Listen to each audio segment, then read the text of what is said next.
it's Justine.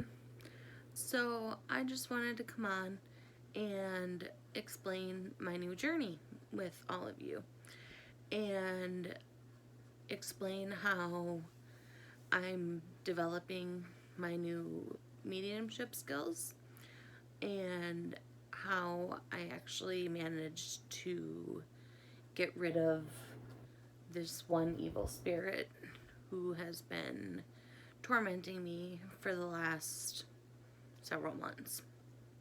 So, a little backstory. I struggle with my mental health a lot. I have PTSD, depression, anxiety, agoraphobia, panic disorder, social anxiety. So, my traumas are pretty extensive, and I've been in and out of therapy a lot over the last 5 years. And last year I started to get repressed memories of childhood sexual abuse. And those were extremely difficult to deal with. And I had a breakdown back in January, February, one of those, somewhere early this year. And I got treatment, not for my traumas, but for the depression and anxiety. But I was still getting the memories. And they were coming, and they were intense, and they were graphic, and they were tough to deal with. But I was more stable. I could handle them better. I could tolerate them a little bit more. After, I think it was about 8 weeks of treatment, I finally got back into the routine of just going to my therapist twice a week and just seeing her on a regular basis. And then sometime a couple months ago, I had another memory, and that memory took place in the house where I'm living now. Before they had all happened at the previous house we lived at, and which was a good thing because I didn't have to relive all those traumas on a daily basis. So reliving that new memory that happened in this house was very difficult, because I sleep in the same bed and I live in the same room, and yeah, so it was rough. But after that memory, I went into what my psychiatrists believed was an episode of psychosis. And I started to hear voices and hallucinate, and it was all, I would see my stepdad, and who was my abuser. And so I would see him mostly like lurking in the shadows kind of thing. And I would hear his voice, not like audibly, but like in my head. And so that went on for a while, and then my psychiatrist upped my antidepressant to, she said it would calm the anxiety from the PTSD, which would in turn calm down the voices. So we increased the dose of my antidepressant, and the hallucinations went away, but the voices never did. So then, and my stepdad, in my head, he would say horrible, disgusting, absolutely just terrifying, disgusting, ruthless, absolutely, did I say disgusting? Because they were nasty things. So, he said all sorts of crap. Perverted, nasty, nasty, nasty stuff. So, I was dealing with that for several months. And then, one day, my dad came to me. I was outside, and my dad died when I was 11. So, he was a great dad. Absolutely the best. And he came to me one morning while I was outside, and it was a wonderful, it was just a glorious conversation. And I felt so warm and so loved and cared for, and I can't describe to you the love that I felt after that conversation with him. And of course, I figured, okay, it's part of the psychosis. It's just all in my head, right?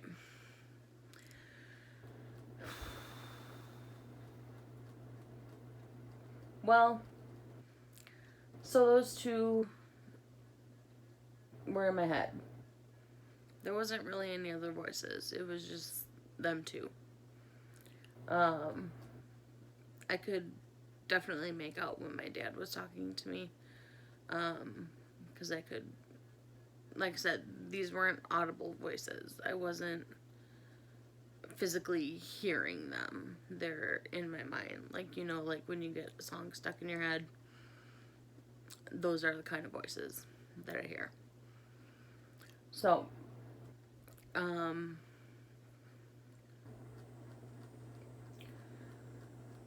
I was carrying on with life, going to therapy, doing my normal routine stuff. I'm on disability, so I do a lot of self-care, and I'm still really depressed, so I just try to manage throughout the day, and which I don't do very well. I manage to feed myself and sometimes shower, but the agoraphobia, I get out of the house once a week for groceries. Sometimes I'll go pick up a medication. Anyway, so I just carried on with life, and one weekend, a couple weeks ago, my stepdad's voice got so incredibly intense. It was just absolutely horrible. I couldn't take it. I think it started on like a Thursday night, and it just, the things he was saying to me were just absolutely horrifying. I don't want to repeat them because this video would probably get taken down from YouTube. Um, but imagine the worst things that you could say to a person sexually and about someone's physical appearance and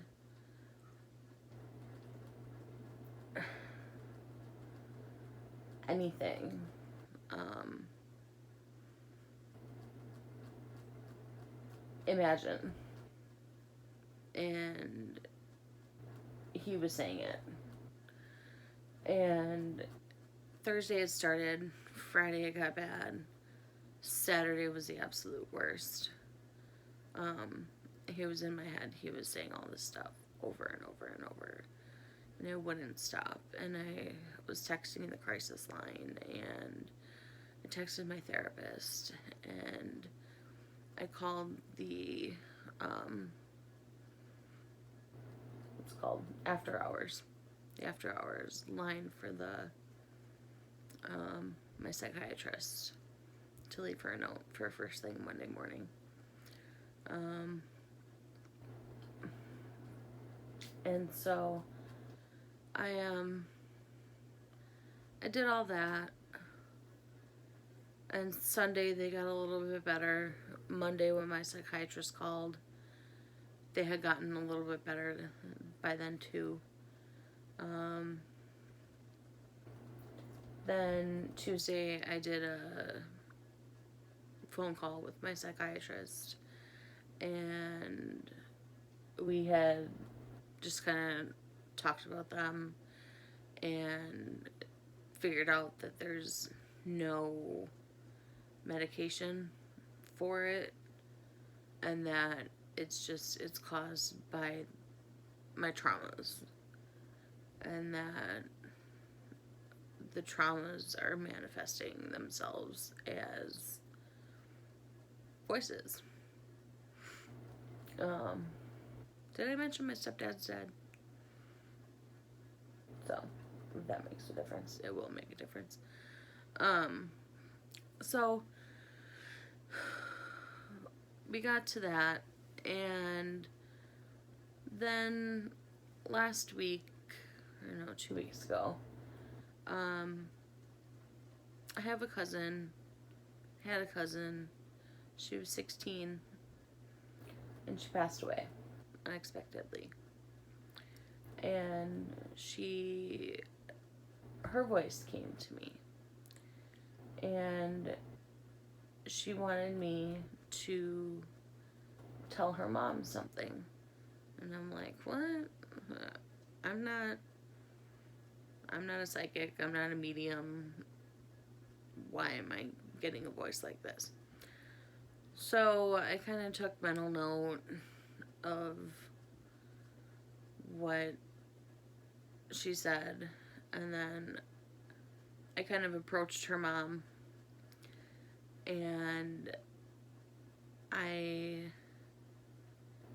kind of felt her out to see how she would feel receiving some sort of message beyond the grave. And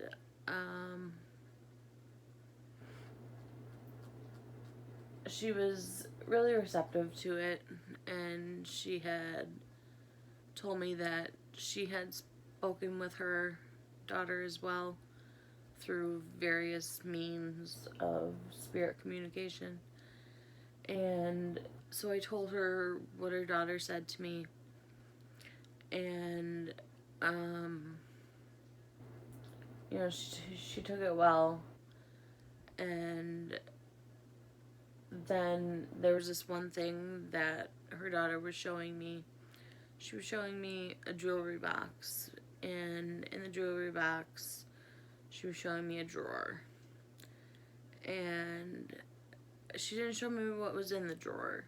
She just showed me a drawer, and she was really insistent that it was a drawer. And backtrack a little bit. Her mom and I don't talk all that regularly. We talk here and there once in a while. Hey, how you doing? You know, Facebook Messenger type stuff. and it's been a year since she passed. And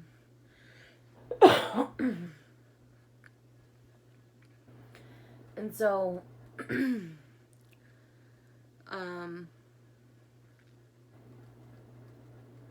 where was I? Oh, the drawer. So, the end of our conversation, I almost forgot to tell her about the drawer that she showed me in my mind. And because I thought it was insignificant and I was going crazy, and that it was just another voice and another crazy thing that was going on in my head. So, but I told her that her daughter had showed me a jewelry box. So I asked her, do you have a jewelry box, or do you have your daughter's jewelry box, or does her sister have a jewelry box? And she said no. And I'm like, okay, well, this is pointless. And so I'm like, well, I keep seeing, and your daughter keeps pointing out that there's something in a drawer in the jewelry box. And her mom was like, wow, because I've been communicating with Hannah, and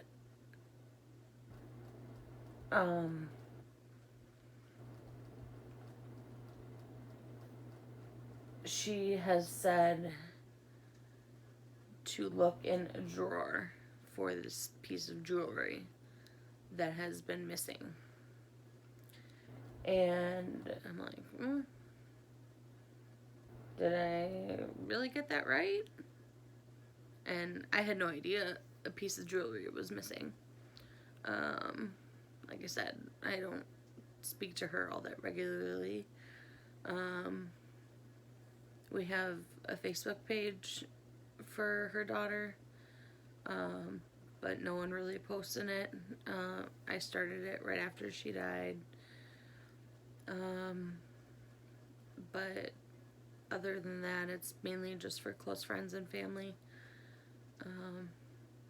So, but like I said, no one really posted it, so she never asked if anyone has this piece of jewelry, or she never put it on her Facebook or anything like that. So, I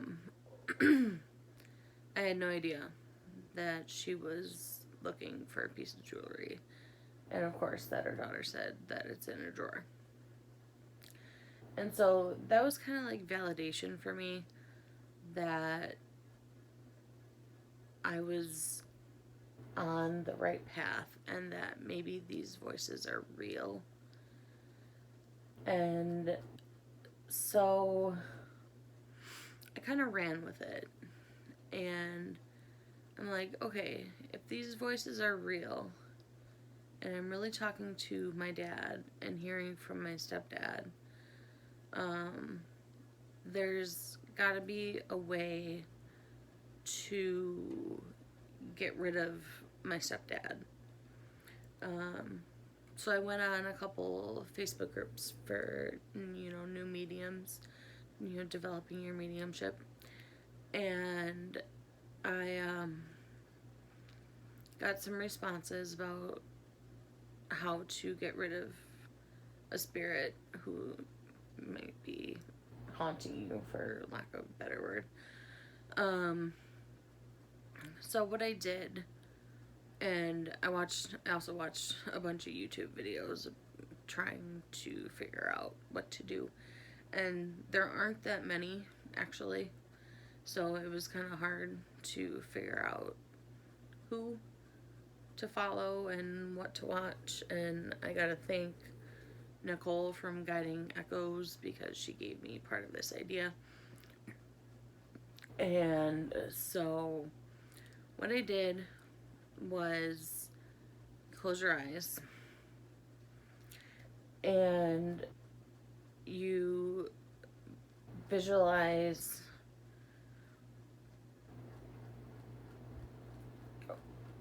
you visualize the spirit, and then you visualize your spirit guides going to the spirit and taking them away.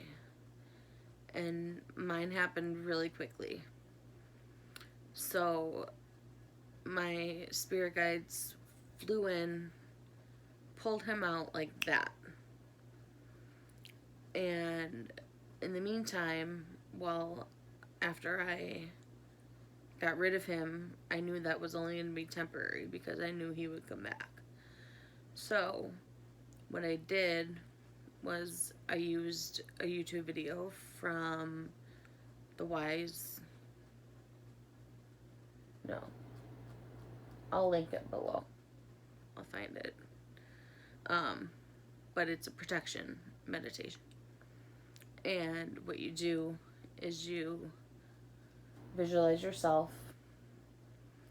and you circle yourself with an aura or a bubble, whatever you want to consider it. And you have a guardian. You have your spirit guides. Your guardian can be anyone you want it to be. I have just a general, like, warrior type guardian with, like, a big stick with a spear on it, you know, just for fierce protection.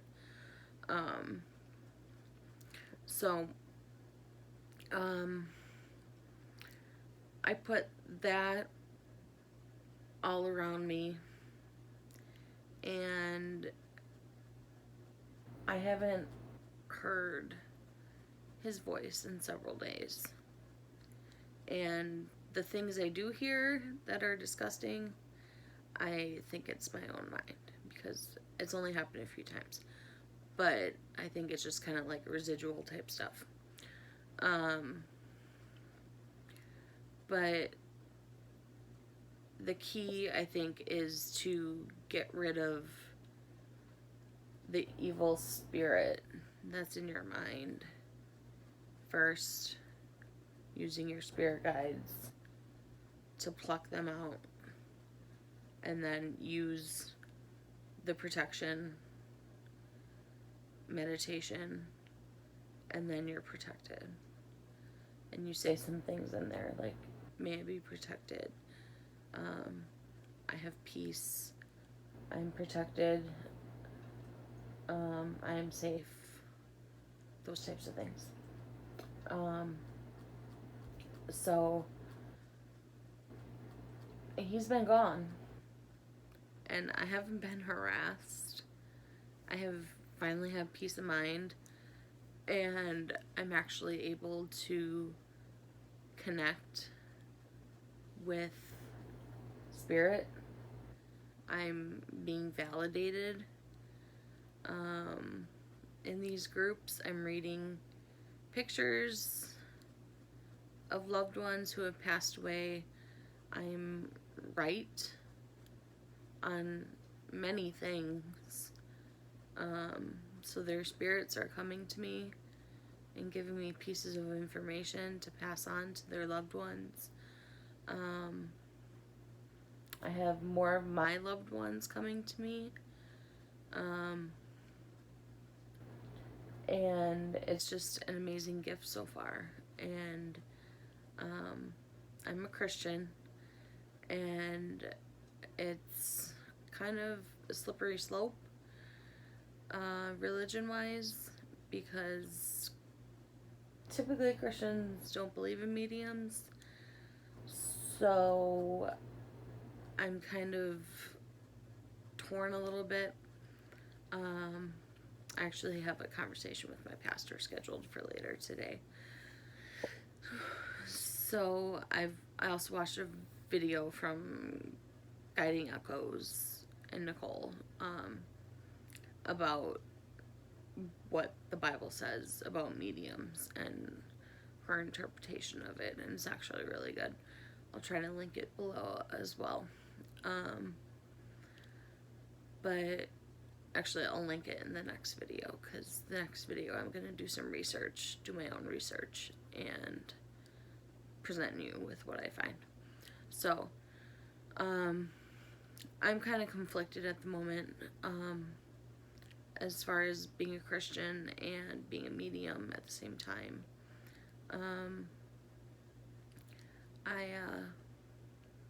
It's a lot to take in. This is like really my first week of having spirit come to me and work through me and give me messages. So